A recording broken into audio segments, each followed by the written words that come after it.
Okay, now, so now looking at problem 8 of the other homework set, we will do a lot of the same things we did in the last problem, and hopefully it will go by a lot faster. And basically all we'll be changing is we'll just tailor the differential and the distance r on the bottom to this specific geometry that we see in this problem. So let's start with our Coulomb's law for dq, and let's look at what we need to change in this equation. Right off the bat, you guys can see how our geometry is no longer circular, and the distance between point P and our line charges will always be the hypotenuse of our triangle formed with height y and length x. So as we vary, so this whole length is L, but if we look at this height right here in pink, y, right, and anywhere varying across this pink horizontal line that we can call x, there will always be some hypotenuse of x squared plus y squared square rooted. And so that is what r is equal to on the bottom. So unlike in the last problem where we just had some radius, we now have this function for our distance on the bottom. And so kind of drawing it out a little better here and giving us more room to do the problem. So this is sort of what we're looking at here.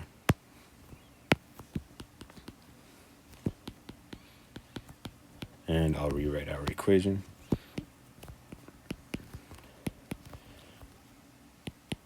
K over r squared multiplied by dq. And we remember what we always do with this, and I explained why in the last video.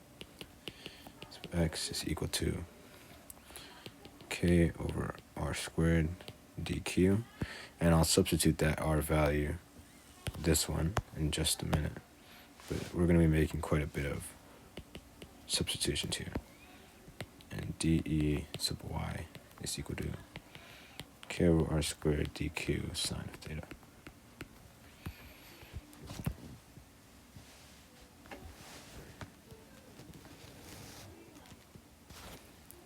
And so as we range across this bar of uniformly distributed charges on the x-axis, we'll always be forming some sort of a triangle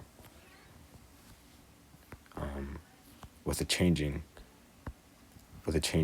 length due to the fact that the x value is changing in this equation right here. So x is changing, and that's causing this hypotenuse to change, as well as even the angle. And we'll get into that. We'll get deeper into that in a second.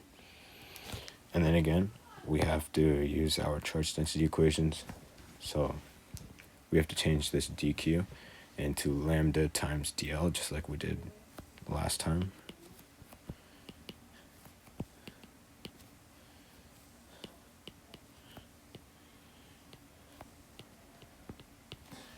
Sine of theta.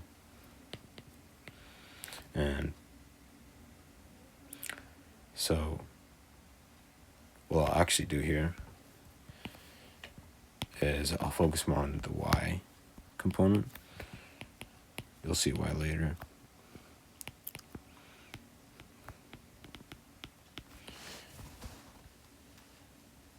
So yeah, and we're doing this again to account for the direction of our electric field vectors as we sum them up.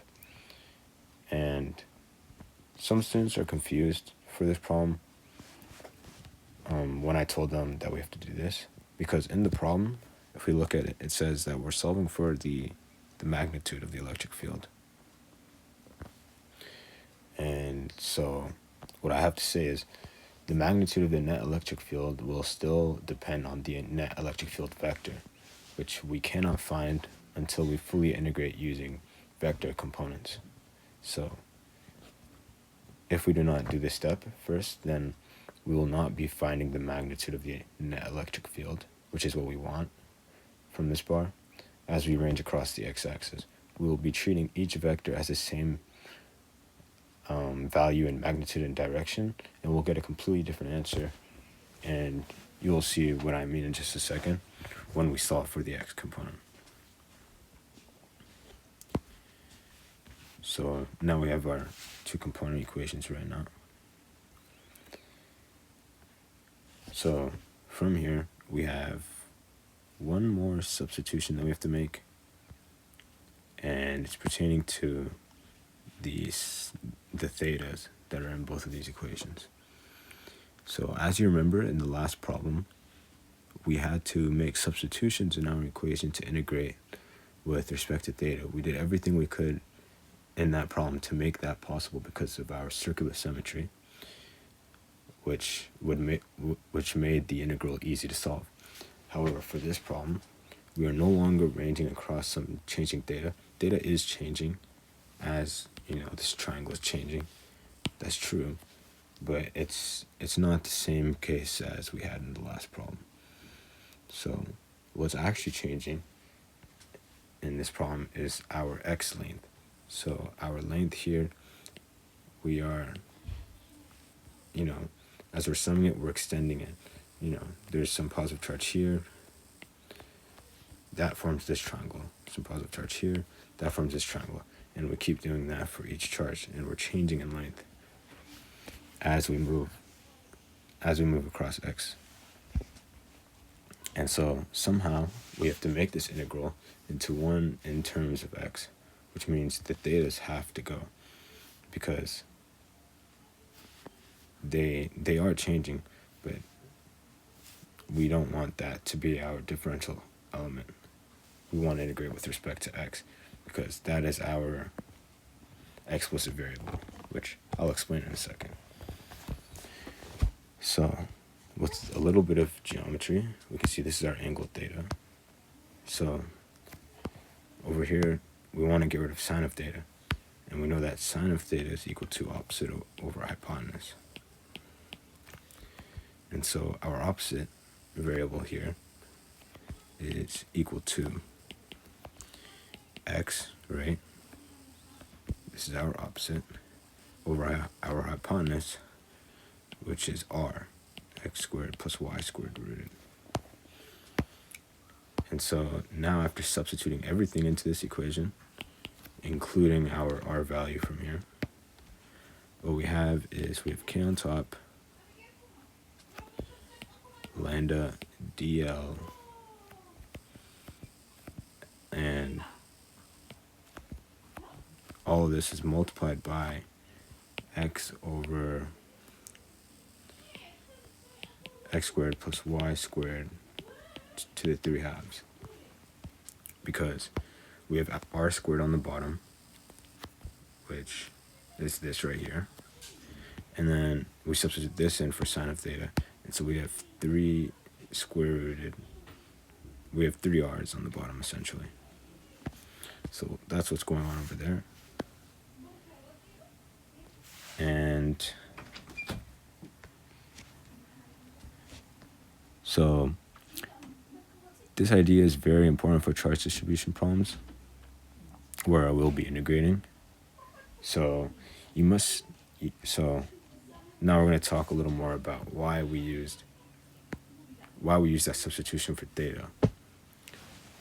So we always, when we're doing these charge distribution problems, we're going to be integrating with respect to some variable, right? And so usually there's going to be more than one changing variable. For example, in our last problem, we had some circle, right? Or sorry, it was like a quarter circle. And our theta, our angle theta was changing, but so was our length. So was our length L. As we were summing, our length L was changing. In this problem, as you can see, our x variable is changing as we sum across this rod. However, also, our theta is changing as we do that as well. And so as you can see, there's usually multiple variables that are changing. And so sometimes it can be a little tricky to know which variable you want to have as your differential and what to do with all those other variables that are changing. And so I just wanted to make that clear. So you must find the variable that is changing explicitly, and any variables that are changing implicitly must be in terms of that explicit variable. So this means, yes, in this problem, theta is changing because the triangle's length is changing, right? So theta is changing in this problem as a result of this length right here changing, right? Our x. But that is only a result of the length x changing. And so it's not the cause or the explicit variable here. While in the last problem, we were moving along an arc, and our radius would not change, but our length would change only as a result of a change in how many degrees our arc is. So, in other words, unless there's some variable that's a constant in your integrand, make the variables in terms of your explicit variable or the fundamental cause of the change, whatever's changing in your charge distribution, right? So in this arc problem, theta was the cause of our length changing. Whenever theta would change, our length would go that extra bit. It was a consequence of theta changing. Just like how in this problem, our charges were summing across, as we jump and sum over to this charge right here, our theta changes as a result of this length changing. It's a consequence, it's not a cause, right? So that's what I mean by explicit and implicit variables. So I hope that makes sense. And so now from here, in this rod problem, we can integrate. But before we do that, I want to discuss the case of symmetry, where our net electric field in the x direction is 0 due to all the vectors canceling out. And I want to use this as the best case example of why we can't just integrate the magnitude of the electric field and why we have to split these components up, right? So if you didn't do that, if you didn't split the components up, then you wouldn't have accounted for this symmetry. You would have had some different value for your x component. You wouldn't have been able to solve and find out that the net contribution was 0 because you wouldn't be taking into account the direction of the vectors. From here, this vector and this vector are going to cancel, and that's pretty much the case from every single charge from each side of this rod right here. And so if you're just integrating the magnitude, then you're not assuming that these are opposite directions or pointing in opposite I-hat values. You wouldn't think they would subtract. You'd actually think they would add. And so that's the problem there, and why we have to split the vectors into components. So yeah, from there, so our net electric field in the x direction is 0 because of our symmetry from point P. From here, our E sub y is equal to the integral of this whole function right here from negative L over 2 to L over 2. So K lambda dl multiplied by x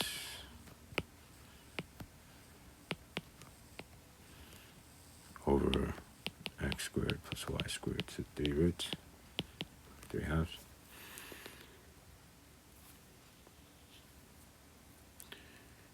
And so as we go through this,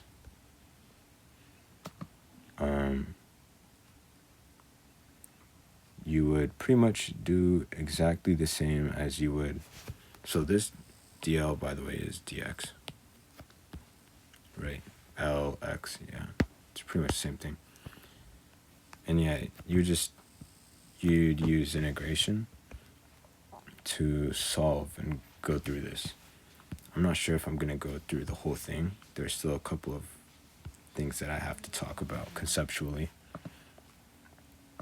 So let's talk about those right now.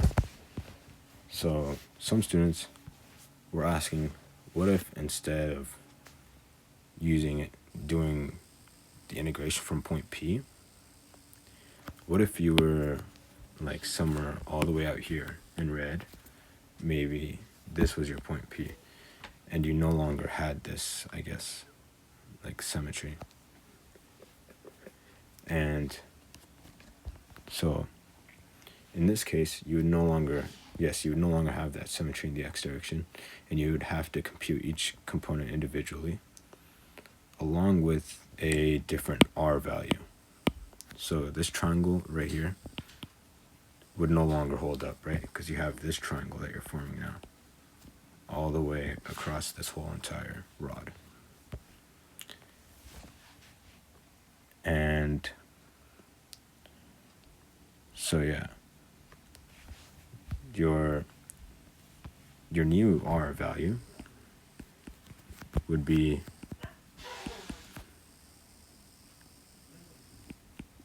x minus L over 2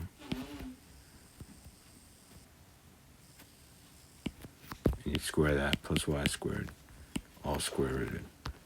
So you can see how your x value here would change, because now your origin x equals 0 would be centered at negative L over 2 right here, right? So you can see how that changes. And basically, the reason why I thought this question was actually a good question was because it kind of gets to the root of what's so confusing about all these problems and why students struggle so much on them. So in most charge distribution problems, the hardest part isn't the integration necessarily. It's figuring out how the differential piece dq is positioned and how that affects the electric field. So that's number one.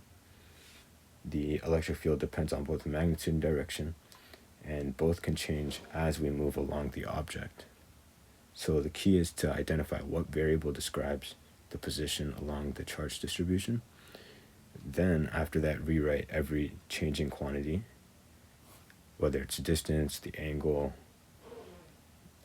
and the components, and write them all in terms of that single variable before integrating it. And then along with that is the geometry.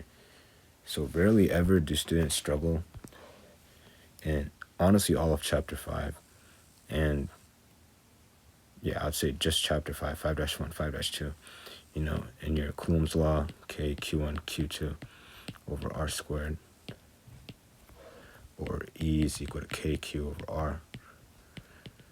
It's rarely ever these two. It's rarely ever the numerator that's the issue with students. They rarely ever struggle with that. It's usually always this right here, the geometry, which trips people up. Like this can sometimes not be so intuitive to students. And so I would just say, really honing in on practicing that will take you a long way. And yeah. So, and then also, as you guys saw in the Gauss's law homework, these ideas of charge density integration, they carry on deep into Gauss's law with non-conducting material. So learning it here will help you understand what we are doing over there.